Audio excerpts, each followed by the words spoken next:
Hi everyone, welcome to food zone घर का बावर्ची। आज हम बनाने जा रहे हैं रेड वेलवेट तिरामिसू। जी हाँ, तिरामिसू आज हम बनाने वाले रेड वेलवेट के ट्विस्ट के साथ में। फूड जोन घर का बावर्ची पर आप इंस्टाग्राम पे मुझे ऐड कीजिए और लाइक शेयर एंड सब्सक्राइब कीजिए ऐसे रानी यूट्यूब पर। तो हमारा ये जो ट्विस्ट है, जनरली तिरामिसू जो है लेडी फिंगर कुकीज़ के साथ बनाया जाता है, बट आज हम इसे रेड वेलवेट बनाने वाले हैं। और यहाँ पर आपको 4 पार्ट्स है, तो मैंने ये 4 पार्ट्स आपके सामने डिस्क्रिप्शन में दे दिए हैं और नीचे मैं डिस्क्रिप्शन बॉक्स में भी प्रोवाइड करने वाली हूँ। तो चलिए बनाना शुरू करते हैं। मैंने एक अंडा ले लिया था और इसके अंदर मैंने पाउडर शुगर को ऐड किया है। सारे इंग्रेडिएंट्स की जितनी भी क्वांटिटी है मैं आप लोगों को डिस्क्रिप्शन बॉक्स में भी प्रोवाइड कर रही हूँ और वीडियो में भी मैं प्रोवाइड कर रही हूँ। हम इन दोनों इंग्रेडिएंट्स को अच्छी तरीके से फेंट लेंगे। यहाँ पे मैंने फोक का ही इस्तेमाल किया है और मैं यहाँ पे ब्लेंडर का इस्तेमाल नहीं कर रही हूँ। जनरली आपको हाथ की मदद से ही इसको फेंट लेना है। आप ब्लेंडर का भी इस्तेमाल कर सकते हैं, ऐसी कोई दिक्कत नहीं है। लेकिन जितना हम हैंड का इस्तेमाल करेंगे यहाँ पे, क्योंकि इंग्रेडिएंट्स एक के बाद एक ऐड होती चली जाएंगी। इसके बाद में मैं इसके अंदर डालने वाली हूँ ऑयल। आप जनरल घर का वेजिटेबल ऑयल का भी इस्तेमाल कर सकते हैं। इसे भी डाल के हमें मिला लेना है। इसे फेंटते जाना है, हमें अच्छी तरीके से फेंटना है, इसे फॉगी बनाना है। और इसके अंदर बहुत सारा हम एयर इनकॉर्पोरेट करेंगे, क्योंकि जो हमारा रेड वेलवेट का बेस बनने वाला है, उस बेस का एक पार्ट जो है वो थोड़ा सा स्लाइटली कुकी का क्रिस्पीनेस रखेगा और ऊपर का पार्ट जो है हल्का सा स्पॉन्जी रहेगा। और ये कट करने के बाद में भी आपको बेस का क्रिस्पीनेस फील होगा, स्पॉन्जीनेस भी फील होगा। क्योंकि तिरामिसू है तो हमने कॉफ़ी का, क्रीम का और ऊपर चॉकलेट गनाश का लेयरिंग दिया हुआ है। यहाँ पर अब मैं फ्लावर का इस्तेमाल कर रही हूँ। मैंने 1 कप जितना फ्लावर यूज़ किया है। इसके बाद में मैं इसके अंदर ऐड करने वाली हूँ कोकोआ पाउडर। यहाँ पर मैंने अनस्वीटेंड कोकोआ पाउडर का इस्तेमाल किया है, क्योंकि मैंने शुगर पहले ही ऐड कर ली थी। इसके बाद में मैं इसके अंदर डालूँगी बेकिंग पाउडर और बेकिंग सोडा। बेकिंग सोडा हमें बेकिंग पाउडर से बहुत कम डालना है। बेकिंग पाउडर मैंने ½ टीस्पून लिया था, तो बेकिंग सोडा मैंने क्वार्टर टीस्पून लिया है। इसके बाद में हम इसे अच्छी तरीके से मिला लेंगे और पूरा अच्छी तरीके से ब्लेंड कर लेंगे जब तक कि ये पूरा एक पेस्ट और फाइन पेस्ट में ना चेंज हो जाए, तब तक हमें इसे मिलाते रहना है। अब यहाँ पे मैं आपको एक ट्रिक बता रही हूँ। मैंने मिल्क का इस्तेमाल किया। मैंने 1 कप को 2 आधा आधा कप करके डिवाइड कर लिया था, बिकॉज हम आगे इस्तेमाल करने वाले हैं। ½ कप मिल्क मैंने इसके अंदर ऐड कर लिया है और मैं इसके अंदर डालने वाली हूँ रेड वेलवेट का जो रेड फूड कलरिंग होता है, वो मैं जेल फॉर्म में लिया है, वो मैं ऐड कर रही हूँ इसके अंदर। और मैं अब इसके अंदर डालने वाली हूँ वनीला एसेंस को। वनीला एसेंस भी आप देखिए क्वार्टर टीस्पून जितना ही डालना है। ये सारी चीज़ों को डालने के बाद अब इसे आप वापस से फेंट लेंगे, वापस से मिला लेंगे और अच्छे तरीके से इसे एक फ़ाइन पेस्ट में चेंज कर लेंगे। और ये फ़ाइन पेस्ट आप बनाकर इसे आप कोई भी बेकिंग ट्रे में डाल दीजिए, अवन वाले, या फिर आप घर के अंदर भी बेक कर सकते हैं इसे। नॉर्मली गैस के ऊपर अगर आप रखते हैं तो 5 से 7 मिनट तक में ये बेक हो जाएगा, बिकॉज़ बहुत ही थिन लेयर बनेगा। मैं तो अवन का इस्तेमाल कर रही हूँ। अवन में भी हमें बेकिंग मोड पे नहीं रखना है इसे। जनरली जो हमारा हीटिंग मोड होता है उस पर मैंने इसे 5 to 8 मिनट्स के लिए हीट कर लिया था। जस्ट आप टूथपिक को इसके अंदर पियर्स करके चेक कर लीजिएगा कि ये बेक हुआ है कि नहीं हुआ है। अगर कच्चा रहेगा तो आप 2-3 मिनट और बढ़ा सकते हैं। अगर आप घर के अंदर स्टफ़ पे इसका इस्तेमाल करने वाले हैं तो स्टफ़ के लिए आपको बेस में सॉल्ट लगाना पड़ेगा, नमक रखना पड़ेगा और उसके ऊपर आप ट्रे रखिएगा और उसके बाद उसे हीट कर दीजिएगा, बेक कर दीजिएगा 10 मिनट्स या 12 मिनट्स के लिए। यूजुअली अवन से ये 10-12 मिनट ज़्यादा ही टाइम लेगा। मगर मेरे पास अवन है तो मैंने अवन का इस्तेमाल कर लिया है, आप भी कर सकते हैं।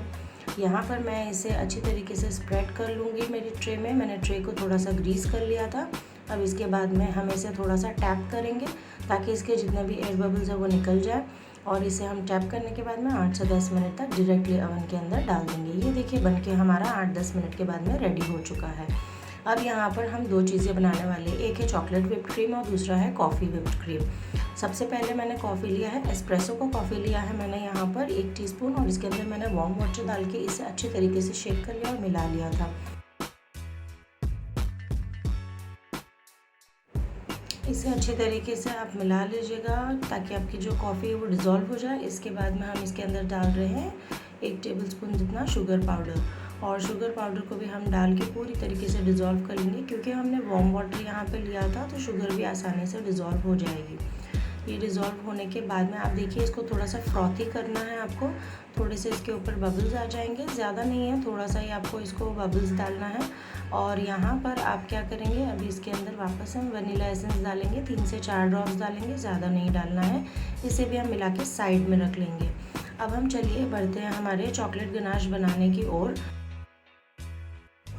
हमारा चॉकलेट गनाश जो है वो 3rd लेयर रहने वाला है, लेकिन उसकी हमें प्रिपरेशन करके रखनी पड़ेगी। तो यहाँ पे मैंने चॉकलेट का ब्रिक ले लिया था, इसका हाफ ब्रिक मैंने है ना चॉप करके रख लिया और इसको मैंने मिल्क के अंदर, वार्म मिल्क के अंदर डाल के इसे हीट कर लिया था। इसके बाद में मैं इसके अंदर डाल रही हूँ 1 टेबलस्पून शुगर पाउडर और मैं इसके अंदर ऐड करने वाली हूँ 3 to 4 ड्रॉप्स वनीला एसेंस। अब यहाँ पर ये ट्रिक है कि आप इसी चॉकलेट गनाश का जो मिक्सचर है जो आपने रेडी किया है, इसको ही आप चॉकलेट पेस्ट को ही आप आधा व्हिप्ड क्रीम में इस्तेमाल करेंगे और आधा आप आपके 3rd लेयर के लिए इस्तेमाल करेंगे। इसके अंदर मैं कोकोआ पाउडर का भी इस्तेमाल कर रही हूँ, क्योंकि यही जो मेरा एक पूरा बाउल बन के रेडी हुआ है उसका मैं हाफ पार्ट इस्तेमाल करने वाली हूँ 2 चीज़ों के लिए। इसीलिए मैंने आपको पहले ही बता दिया था कि हमारे 2 व्हिप्ड क्रीम बनने वाले हैं, एक कॉफ़ी वाला बनने वाला है और एक चॉकलेट वाला बनने वाला है। तो चॉकलेट के लिए मैंने ये अलग से प्रिपरेशन कर ली है। तो मेरा कहने का मतलब ये है कि आप ये जो चॉकलेट का मिक्सचर है आप इसे 2 जगह इस्तेमाल करेंगे, आपके 1st लेयर में और आपके 3rd लेयर में। यहाँ पर देखिए ये पूरी तरीके से मिलके एक अच्छा सा थिक लिक्विड बन चुका है, इसे भी हम साइड में रख लेंगे। अब हमें जो तिरामिसू है उसे सेट करने के लिए जेलेटिन का इस्तेमाल करना है। तो मैंने 1 बड़ी पाउडर 1 सैशे ले लिया है, जो हमारा जनरली जो कंपनी का जो भी आता है जेलेटिन। अगर आपके पास में पैकेट्स या सैशे में अवेलेबल नहीं है तो मैं आपको रेकमेंड करूँगी कि आप 2 टेबलस्पून जेलेटिन का पाउडर लें। मेरे पास सैशे में अवेलेबल था तो मैंने 1 सैशे को कम से कम 3 टेबलस्पून वार्म वाटर के अंदर इसे मिला के साइड में रख लिया था। यहाँ पर मैं व्हिप्ड क्रीम बनाने के लिए ट्रोकोलाइट का इस्तेमाल कर रही हूँ। ये हैवी भी चॉपिंग होती है, ये आसानी से ब्लेंड हो जाती है और बहुत ही थिक और अच्छी तरीके से ये व्हिप्ड क्रीम के मोड में चेंज हो जाती है। तो यहाँ पर मैंने बाउल के अंदर व्हिप्ड क्रीम का पैकेट ले लिया है, मैंने आधा पहले लिया है क्योंकि हम पहले आधे का इस्तेमाल करेंगे और इसे हम बीट कर लेंगे। यहाँ पर आप आधा बाउल व्हिप्ड क्रीम ले लीजिए और इसे आप अच्छी तरीके से व्हिप कर लीजिए। आधा बाउल का मतलब है कि हमारे जो चाय के कप होते हैं वो कम से कम 2 कप का आप इस्तेमाल करेंगे और इसे अच्छी तरीके से व्हिप कर लेंगे। ये कुछ ही सेकेंड्स में, कुछ ही मिनट्स में या 2-3 मिनट के अंदर अंदर ही व्हिप हो जाएगा। इसके बाद में हम इसके अंदर हमारा जो जेल का मिक्सचर था इसमें से हम सिर्फ 1 टीस्पून मिक्सचर का इस्तेमाल करेंगे। मेरा चाय का चम्मच थोड़ा सा बड़ा है, अगर आपका छोटा है तो आप 2 भी इस्तेमाल कर सकते हैं, इसमें कोई प्रॉब्लम नहीं आने वाली है। तो यहाँ पर आपने इसको डाल दिया और अब इसके अंदर हम डालेंगे जो हमारा चॉकलेट का मेल्टेड मिक्सचर हमने प्रिपेयर करके रखा था, उसे भी हम डाल देंगे। ये मैंने कूल डाउन कर लिया था, हल्का सा फ्रिज में रख लिया था बिकॉज हमें गर्म नहीं डालना है व्हिप क्रीम के अंदर। तो इसका आधा जो मिक्सचर है मैं इसके अंदर डाल रही हूँ और इसे मैं बीट करने वाली हूँ। तो ये हमारा जो चॉकलेट गनाश का लेयर है वो बनाने के लिए हमारा व्हिप क्रीम रेडी हो रहा है।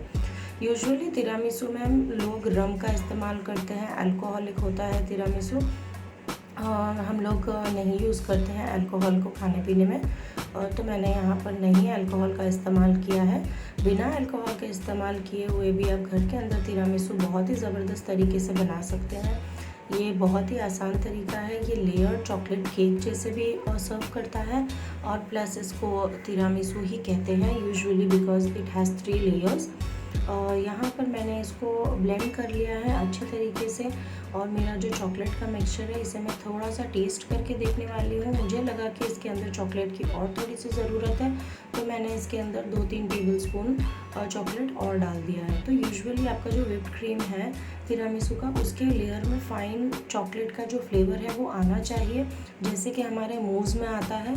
तो इसीलिए मैंने इसके अंदर और थोड़ा सा चॉकलेट ऐड किया और इसे व्हिप कर लिया।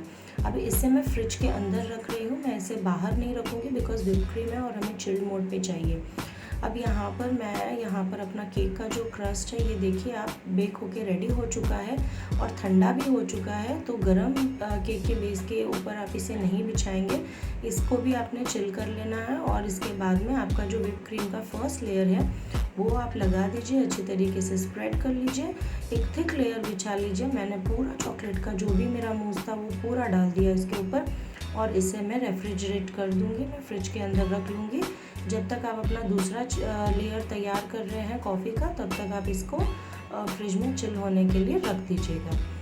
अब चलिए हम आगे बढ़ते हैं हमारे कॉफ़ी व्हिप क्रीम की तरफ। यहाँ पर मैंने कॉफ़ी के पाउडर को व्हिप क्रीम के अंदर, जो हमारा एस्प्रेसो का क्रीम लिक्विड था, मैंने उसे क्रीम के अंदर डाल के उसे भी मैंने ब्लेंड कर लिया था और उसे भी मैं ऐड करके सेकेंड लेयर बिछा रही हूँ। तो कुछ नहीं किया मैंने, जो हमारा व्हिप क्रीम का बाकी का पार्ट था उसमें अगेन मैंने 2 कप व्हिप क्रीम लिया, उसे ब्लेंड किया, उसके अंदर हमारा जो एस्प्रेसो का लिक्विड था वो भी मैंने ऐड किया और जेलेटिन भी मैंने ऐड किया। यहाँ पे मैंने आपको बताया नहीं है। अब यहाँ पर हम हमारा जो चॉकलेट गनाश का थर्ड लेयर है उसका हम प्रिपरेशन करेंगे। जो मेरे बाउल में बच गया था बाकी का चॉकलेट, मेल्टेड चॉकलेट, इसके अंदर मैं डाल रही हूँ जेलेटिन के मिक्सचर को, जो बाकी बचा हुआ जेलेटिन का मिक्सचर है। तो हमारा जो एक सैशे है जेलेटिन का, उसे हमने 3 जगह इस्तेमाल किया है, हमारे चॉकलेट व्हिप में और हमारे कॉफ़ी व्हिप में। और अब हमने इसके अंदर डाल के ऐड कर लिया और इसका ऊपर से एक थर्ड लेयर बिछा दिया है। यहाँ पर आप कोई भी मनचाहा डिज़ाइन बना सकते हैं। I am not very creative and decorative, मगर फिर भी मैंने जितना हो सके मुझसे थोड़ा बहुत यूट्यूब पे मैंने जो देखा था कि लोग कैसे केक के ऊपर डिज़ाइंस बना देते हैं, तो मैंने उसी ट्रिक को इस्तेमाल किया। यहाँ पे मैंने चॉकलेट गनाश डालने के बाद में नाइफ से इसे रैंडमली स्प्रेड कर दिया और इसके ऊपर मैं थोड़े से चॉकलेट शेविंग्स भी डाल रही हूँ और इसे हम 2 से 3 घंटे के लिए रेफ्रिजरेट कर देंगे, अच्छे से चिल कर देंगे। अब चिल होने के बाद में ये है सेट हो जाएगा बराबर, एकदम पूरी तरीके से थिकली सेट हो जाएगा। आप इसके लेयर्स काट लीजिएगा, बॉक्स शेप में मैंने इसे काट लिया था, स्क्वायर्स मैंने इसके काट लिए थे। यहाँ पर मैंने खुद के लिए सबसे पहले सर्व किया है, 2 पीसेस मैंने निकाल लिए थे खुद के लिए। यहाँ पर अपना जो शेयर है वो मैंने निकाल लिया, आपको मैं दिखाती हूँ कि ये निकलने के बाद में कितनी अच्छी तरीके से सेट होके निकलेगा। तो देखिए हमारा तिरामिसू बन के रेडी है। आपको अगर ये मेरी आसान सी रेसिपी पसंद आई है तो लाइक, शेयर एंड सब्सक्राइब कीजिए। ऐसे रानी यूट्यूब पर और फूड जोन घर का बावर्ची पर मुझे ज़रूर ऐड कीजिएगा, फ्रेंड्स और फैमिली में भी मुझे ज़रूर रेकमेंड कीजिएगा। Thank you.